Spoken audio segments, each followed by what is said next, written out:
Sabi niya, yung daw pong enroll bill ay nagpapakita na walang blanco sa bicameral conference committee report.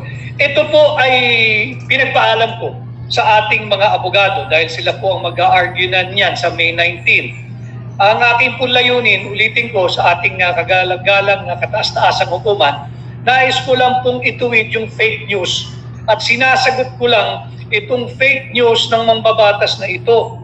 Ang sinasabi niya, wala raw pong blanco sa bicameral conference committee report. Baseless daw po yung ating petition sa Korte Suprema.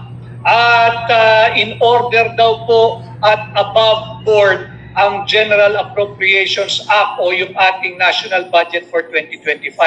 Sinungaling po kayo. Pinakita ko, blanco yung bicameral conference committee report. Ito ho ay ipapakita ko for the first time. Ito po nagpaalam ako sa ating mga abogado, humingi po ako ng kopya.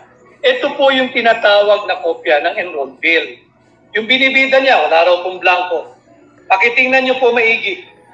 Ito po ay sinertify. Ito po yung receive din nung araw ng maliit eh.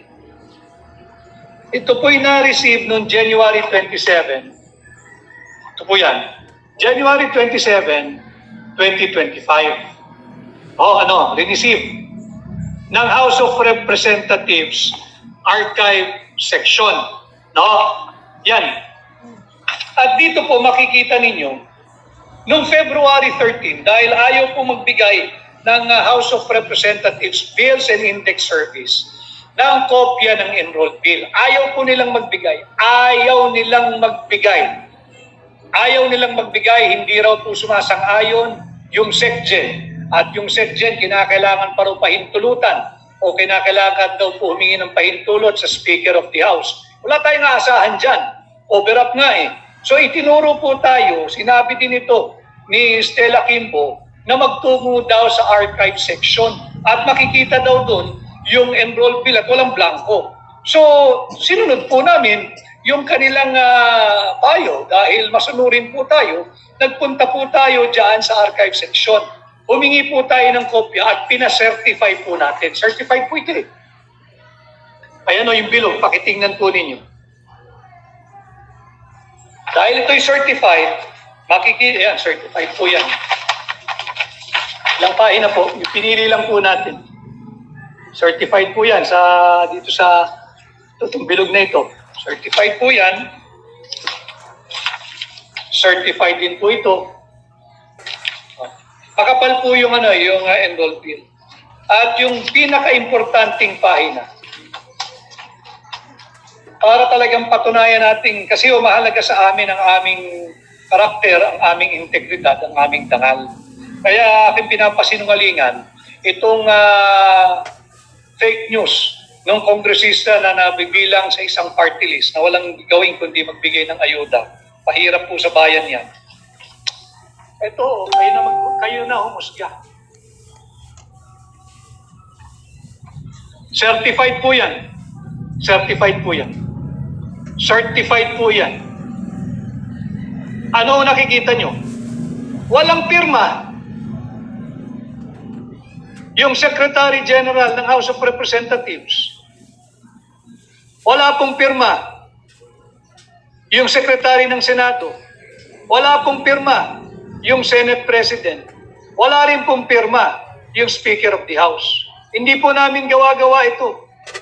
Certified po ito.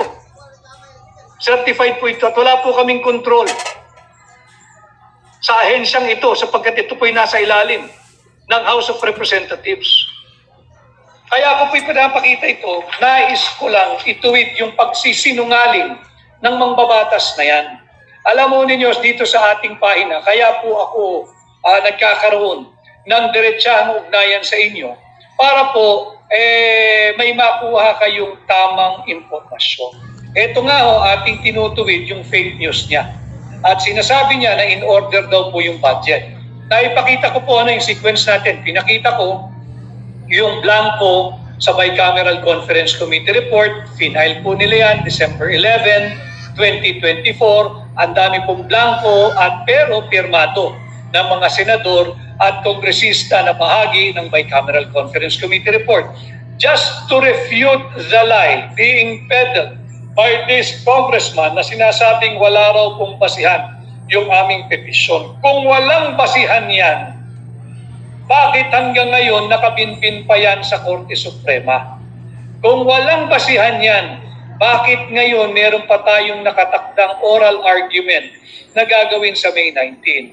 Okay na po sana yun titigil na tayo ron. Pero para mag-issue ka ng pahayag sa isang pahayagan at sasabihin mong walang basihan ang petisyon namin, dyan itutuwid ko yung napakalaking pagsisinungaling mo.